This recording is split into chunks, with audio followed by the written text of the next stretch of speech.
और 12 तारीख को तुम अगर घर का ऐलान किए थे घेराव करने का, तो आज भड़का के हमारे एसटी कर्मचारियों वालों को शरद पवार साहब के बंगले जो सिल्वर ओक बंगला है उस पर हमला करवाया, पथराव करवाया, चप्पल जूता फेंकवाया।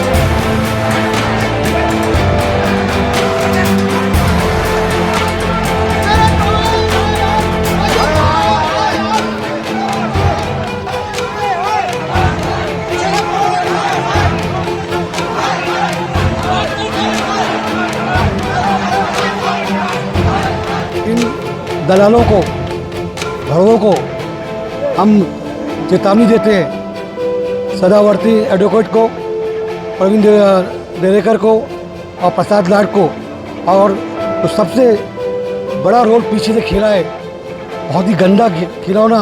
उनसे उखड़ तो कुछ नहीं रहा है भाजपा के माजी मुख्यमंत्री से। जब उनसे उखड़ नहीं रहा है तो ये ऐसे दलालों को इस्तेमाल करके ये वातावरण खराब करने की कोशिश कर रहे हैं।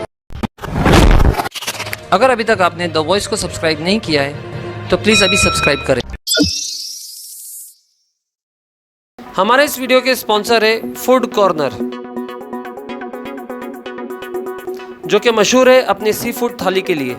साथ ही मुगलई, चाइनीज़, फास्ट फूड और कबाब के तो क्या कहने।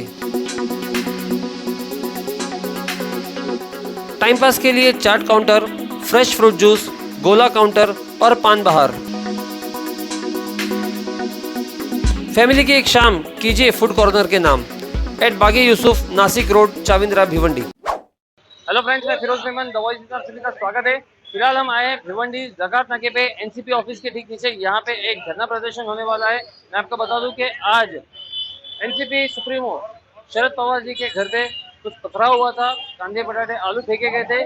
बताया जा रहा है कि ये जो पथराव हुआ था और ये जो सारा प्रकरण था, ये एससी कर्मचारी वाले जो थे, एससी परिमंडल के जो कर्मचारी थे, ये उनकी तरफ से था।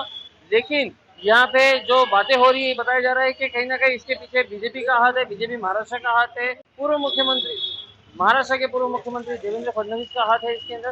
तो ये सारी बातें को लेकर आज यहाँ पे भिवंडी एनसीपी जो है वो बीजेपी के खिलाफ विरोध प्रदर्शन कर रही है। तो क्या है सारा मामला, आइए देखते हैं।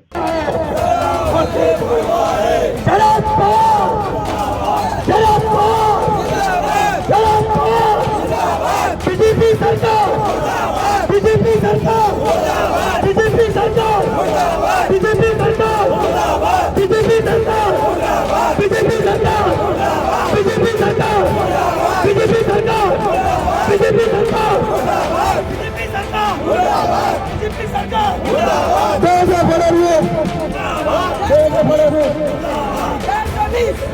महाराष्ट्र प्रदेश, महाराष्ट्र प्रदेश, महाराष्ट्र प्रदेश।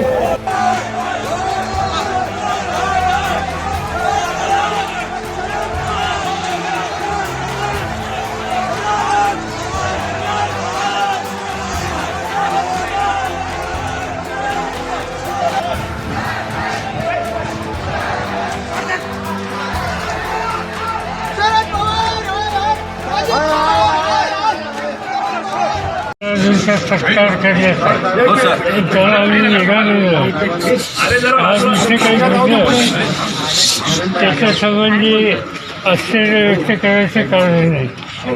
पण नेता शहाणा नसला तर कार्यकर्त्यांचा सुद्धा दुष्परिणाम होतो. त्याचं उदाहरण आपण या ठिकाणी पाहिलं.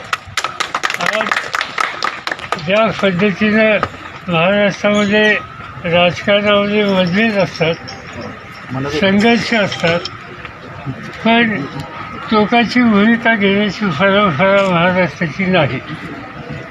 पण गेले काही दिवस हे जे काही आंदोलनाच्या माध्यमातून एस टी कर्मचाऱ्यांना सांगण्याचा प्रयत्न होत होता तो शोभनीय नव्हता. एस टी कर्मचारी आणि आपला पक्ष त्यांचे घनिष्ठ संबंध होते. गेले 40-50 वर्ष त्यांचं एकही अधिवेशन माझ्याकडनं कधी चुकलं नाही. आणि ज्या ज्या वेळेस प्रश्न निर्माण झाले त्या प्रश्नाला हातभार लावून सोडवण्याच्यासाठी आपल्या सगळ्या सहकार्यांनी कष्ट घेतले.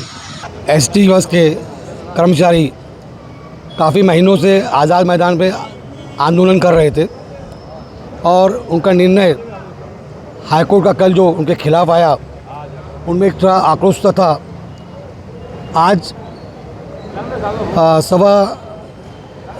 सदावर्ती एडवोकेट प्रवीण डेरेकर और प्रसाद लाड इन्होंने आज भड़काऊ भाषण किया और भड़काऊ भाषण में सदावर्ती एडवोकेट ने ये कहा कि 12 तारीख को बारामती में हम शरद पवार साहब का बंगला का घेराव करेंगे. मैं ये पूछना चाहता हूँ कि बीजेपी के दलाल सदावर्ती एडवोकेट को कि भाई तुम शरद पवार साहब के घर का घेराव क्यों करेंगे, उनका क्या है इसमें? हाईकोर्ट का निर्णय है ये. और 12 तारीख को तुम अगर घर का ऐलान किए थे घेराव करने का तो आज भड़का के हमारे एसटी कर्मचारियों वालों को शरद पवार साहब के बंगले जो सिल्वर ओक बंगला है उस पर हमला करवाया, पथराव करवाया, चप्पल जूता फेंकवाया. ये बहुत शर्मनाक की बात है. जो एक इतने एजेड और महाराष्ट्र के जो सबसे बड़े नेता और देश के सबसे ईमानदार बड़े नेताओं में नाम आता है शरद पवार साहब का, आज उन पर जो हमला हुआ उसका राष्ट्रवादी पार्टी भिवंडी शहर से हम लोग निंदा करती है. और इन दलालों को, भड़ों को हम चेतावनी देते हैं. सदावर्ती एडवोकेट को, प्रवीण डेरेकर को और प्रसाद लाड को, और तो सबसे बड़ा रोल पीछे से खेला है, बहुत ही गंदा खिलौना, उनसे उखाड़ तो कुछ नहीं रहा है भाजपा के माजी मुख्यमंत्री से. जब उनसे उखाड़ नहीं रहा है तो ये ऐसे दलालों को इस्तेमाल करके ये वातावरण ख़राब करने की कोशिश कर रहे हैं. क्योंकि फडणवीस साहब चक्कर में ये पड़े हैं कि महाराष्ट्र के अंदर कैसे भी भाजपा सरकार बन जावे. तो शरद पवार साहब एक ऐसी शख्सियत है जो महाराष्ट्र में भाजपा सरकार बनने देंगे नहीं, और ये महाविकास आघाड़ी ही सरकार रहेगी और आगे आने वाले वक्त में भी महाविकास आघाड़ी ही रहेगी. तो वो कैसे भी बदनाम करके शरद पवार साहब को कमज़ोर करने की कोशिश कर रहे हैं. लेकिन शरद पवार साहब के साथ उनका एक कार्यकर्ता उनके साथ कंधे से कंधा मिला के खड़ा है.